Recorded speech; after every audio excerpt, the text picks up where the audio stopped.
हाँ तो भाइयों बहनों, क्या हाल चाल। आप सभी का स्वागत है आपके अपने YouTube चैनल स्मार्ट स्टडी में। कहाँ स्मार्ट स्टडी में आज हम जानेंगे साइंस का बहुत ज्यादा महत्वपूर्ण टॉपिक अभी कर रहे हैं, अर्थात रिएक्शन। क्या होता है रिएक्शन?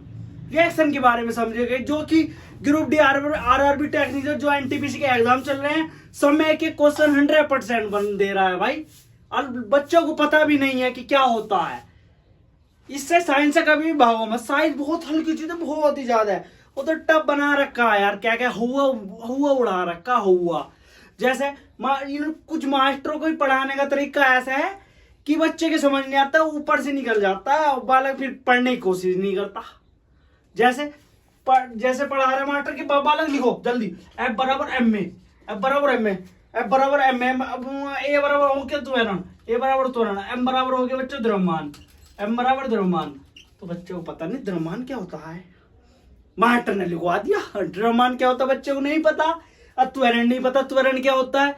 तो बच्चे को पता, मास्टर को क्या समझाना चाहिए बाबू, एफ बराबर एम ए मतलब बल बराबर होता है द्रव्यमान गुणा त्वरण, तो ए बराबर त्वरण और एम बराबर द्रव्यमान। द्रव्यमान जो होता है ना बेटा, अपना भार होता है, अपना जो खुद का भार है ना, वो द्रव्यमान है अपना। क्या है भाई? द्रव्यमान है अपना खुद का। और जो त्वरण है, त्वरण क्या होता है?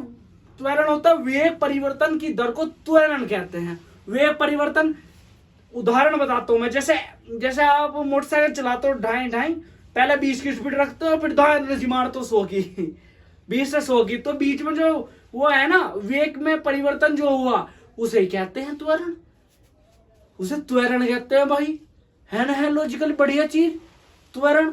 फंसे पड़े यार बच्चे, त्वरण क्या होता है? देखो त्वरण इतनी छोटी चीज है, जैसे स्पीड अपने 20 पे, फिर हमने 50 पकड़ दी तो से देख के, तो अपने क्या हो गया, 30 का वो हो गया, 30 का क्या हो गया, त्वरण हो गया, 30 का त्वरण उत्पन्न हो गया। उसमें बीच में किसका 20 और 50 के बीच 30 का त्वरण उत्पन्न हो गया। होया नहीं होया? होया ना। इसी तरीके से अब हम जानेंगे सभी रिएक्शन। सबसे पहली है उत्क्रमणीय अभिक्रिया, अर्थात रिवर्स रिएक्शन। कौन सी? Reverse reaction. रिवर्स हो जा, जो रिवर्स का मतलब ऐसा होता है, यहां से वहां, वहां से यहां, यहां से वहां, यहां से वहां, मतलब चलता ही रहे, रिवर्स होता ही रहे, ऐसा करके सर्कुलेशन बना ही रहे उसमें। जैसे बॉडी में ब्लड का सर्कुलेशन बना रहता है, जिससे ब्लड जाता है सभी छोटी छोटी धमनी शिराओं के माध्यम से दिल में, दिल खून को द्वार से पंपिंग करके फिर भेज देता है समय, तो ऐसा चलता रहता है खून का। ये इसी तरीके से उत्क्रमणीय अभिक्रिया है, ये चलता ही रहता है। उत्क्रमणीय मतलब खत्म नहीं होता, ये चलता रहता है। जैसे बर्फ से पानी बनना, बर्फ से पानी बनाओ, बर्फ को रख दो बाहर वाले टेम्परेचर पे, अंदर ठंडे में रखोगे तो बर्फ ही रहेगा, लेकिन धूप में रख दोगे ना बाहर लाके, तो बर्फ पिघल जाएगा। बर्फ पिघलेगा नहीं, तो बर्फ पिघल के क्या बन जाएगा, पानी। और उसी पानी को दोबारा उठा के लाओ, फिर फ्रिज में रख दो, दोबारा बर्फ बनेगा। 2 बार बर्फ बन गया नहीं, अब दोबारा फिर तीसरी बार लाओ, धूप में रखो, फिर धर दो सालों बंद फ्रिज में, फिर बर्फ बन गया। तो ये उत्क्रमणीय अभिक्रिया मतलब चलती रहेगी, उसे खत्म नहीं करोगे तुम, चलती रहेगी। और दूसरा है अनुत्क्रमणीय। अनुत्क्रमण मतलब अनरिवर्स, मतलब रिवर्स ना हो, सर ऐसे गोल गोल नहीं चले उसका सिस्टम। जैसे ये मैं बता रहा था पीछे में, ऐसा सिस्टम ना चले इसमें। जैसे दूध से दही, अब दूध रात को फाड़ा तुमने नींबू डाल के, वो दही बन गया, लेकिन तुम दही से दूध नहीं बना सकते हो। दूध से दही तो बना सकते हो, लेकिन दही से दूध नहीं बना सकते हो क्या? अब इन्होंने कहा सर जी हम बना देंगे, और जैसे दूध इसमें दही है, दोनों से पानी गिर के वो घोड़ देंगे, दूध बन जाएगा।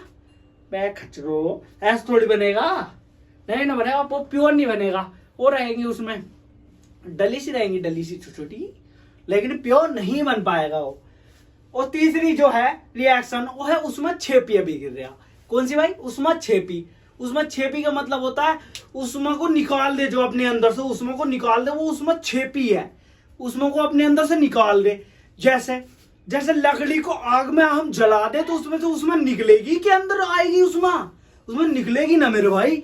तो वो निकलने वाली क्रिया उष्माक्षेपी कहलाती है। क्या कहलाती है? उष्माक्षेपी, मतलब जिसमें से उष्मा निकले, उष्माक्षेपी। जैसे आग का जलना, आग से लकड़ी का जलना, उष्माक्षेपी मतलब उष्मा को बाहर निकाल रहा है। आग जला के रख दो उसके साइड में, तुम्हें उष्मा लगेगी नहीं लगेगी? गरम, हाँ भैया गरम है, उसमें से अब ये देख लो, चूना ले आओ, चूने के अंदर पानी डाल के देखो क्या होता है। साइड वाला जो बर्तन है ना वो गर्म हो जाएगा, कैसा हीट हो जाएगा, फुल हो जाएगा कि नहीं हो जाएगा, ये परीक्षण करके देखना। हम बता रहे हैं, कौन बता रहे हैं? हम बता रहे हैं ना। तो अगली जो रिएक्शन है उसमें सोची, कौन सी? उसमें सोची जो उष्मा को सोख ले, जो उष्मा को सोख ले। जैसे बर्फ है, बर्फ पानी को सोख लेता है, वो सोख लेता है या नहीं? बर्फ पानी को सोख लेता है तो उसमें सोसी, उसमें को सोख लेता है तो उसमें सोसी अभिक्रिया।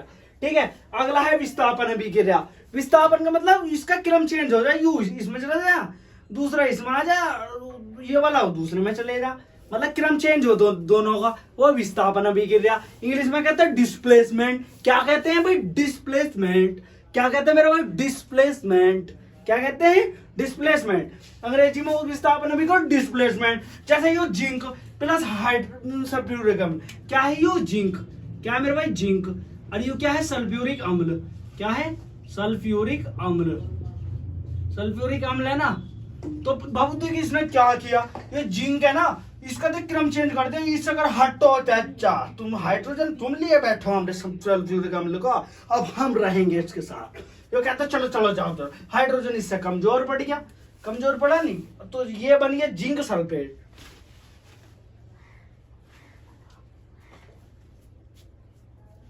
ये क्या बना? Zinc sulphate. और इसमें देखो जिंक सल्फेट बना ना, ये ZnSO4 को लेकर चला गया, तो क्या बना? ZnSO4। और जो हाइड्रोजन है इसमें रह गया, हाइड्रोजन निकल रहा भाई, तन्हा तन्हा मत सोचा कर मर जाएगा, मत सोचा कर। तो हाइड्रोजन निकल रहा, सोच रहा है भाई बैठा हुआ, ये ले हम सल्फ्यूरिक अम्ल छीन लिया, सल्फेट छीन लिया हमसे, हम कहा करें, हम निकल बैठे। अब ऐसे करके निकलना रहेगी नहीं भाई, ये हाइड्रोजन रहा नहीं रहा। तो जिंक ये ZnH2SO4 के साथ क्रिया किया, तो ZnSO4 को उड़ा के ले गया और हाइड्रोजन को अल्लाह छोड़ दिया।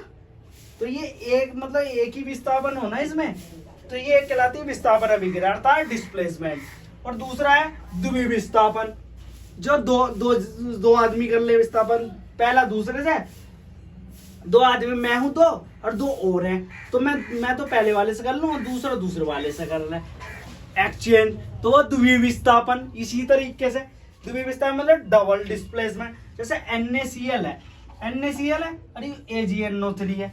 जो NaCl तो ये शुरू वाला लास्ट वाले से करता है NaNO3, और जो Cl बचा वो Ag के साथ करेगा, NaNO3 और AgCl। NaCl का मतलब होता है क्या? Sodium chloride. क्या होता है? सोडियम क्लोराइड, जो नमक का फॉर्मूला है, काय का फॉर्मूला? नमक का, ये सोडियम क्लोराइड हुआ। और ये हुआ सिल्वर नाइट्रेट। क्या हुआ? Silver nitrate, AgNO3। ये जो है NaNO3, ये हो गया सोडियम नाइट्रेट, सोडियम नाइट्रेट बना, और ये बना सिल्वर क्लोराइड। क्या बना? ये सिल्वर क्लोराइड बना। और ये बना सोडियम नाइट्रेट, मतलब डबल डिस्प्लेसमेंट हो गया। Na ने NO3 के साथ अभिक्रिया कर ली और Cl ने Ag से घूम पे रहोगे, कोई से कल्ला नहीं छोड़ा, कल्ला नहीं, इसमें कल्ला रह गया यार हाइड्रोजन, इसको छीन ले, मतलब जिंक ने सल्फ्यूरिक, इसको छीन ले सल्फेट को जबरदस्ती से, हाइड्रोजन कल्ला छोड़ दिया इसमें। ये जो होता है ना मेरे भैया NaCl, ये क्या होता है? देखो ये यौगिक होता है, NaCl यौगिक। जैसे Na है तो ये खाली तत्व है, क्या है भाई? तत्व है। और ये 2000 ये देख कर ली, सिंगल था तो ये तत्व था, और दो शादी हो गई ना तो यौगिक बन गया, यौगिक। इसी तरीके से ये होते हैं। ठीक है, हमने क्या पढ़ा भाई? हमने 6 रिएक्शन पढ़ी। कौन कौन सी? उत्क्रमणीय, अनुत्क्रमणीय, ऊष्माक्षेपी, ऊष्माशोषी, ऊष्माक्षेपी, ऊष्माशोषी। ठीक है, और एक विस्थापन, एक द्वितीय विस्थापन। कौन कौन सी पढ़ी? उत्क्रमणीय, अनुत्क्रमणीय, विस्थापन, द्वितीय विस्थापन। कौन कौन सी? द्वितीय विस्थापन, ऊष्माक्षेपी, ऊष्माशोषी, ऊष्माक्षेपी, ऊष्माशोषी। पहली उत्क्रमणीय, अनुत्क्रमणीय, ऊष्माक्षेपी, ऊष्माशोषी, उसमें सोख रहा है तो उसमें शोषी, उसमें निकाल रहा है तो उसमें छेपी, उसमें निकाल रहा है उसमें छेपी, उसमें सोख रहा है उसमें शोषी। ठीक है, और विस्थापन एक के साथ क्रम चेंज कर रहा है तो विस्थापन, और दोनों कर रहे हैं कोई सा कल्ला नहीं बचा तो द्वितीय विस्थापन। कौन सा भाई? द्वितीय विस्थापन। उत्क्रमणीय मतलब जैसे दूध से पानी, फिर मतलब पानी से बर्फ, फिर बर्फ से पानी, ऐसा बन सकता है। और अनुत्क्रमणीय ऐसा नहीं हो सकता। अनुत्क्रमणीय अनरिवर्स रिएक्शन, जैसे दूध से दही, फिर दही से दूध नहीं बन सकता। मुझे यकीन है कि भाई ये सब आपको क्लियर हुआ होगा, ना हुआ हो तो भाई कमेंट में बताओ। ठीक है भाई, देखो इसे सभी को, अगर स्क्रीनशॉट लेना चाहते हो स्क्रीनशॉट लो। ठीक है, नेक्स्ट इसी के साथ मिलते हैं अगली वीडियो में। ठीक है भाई।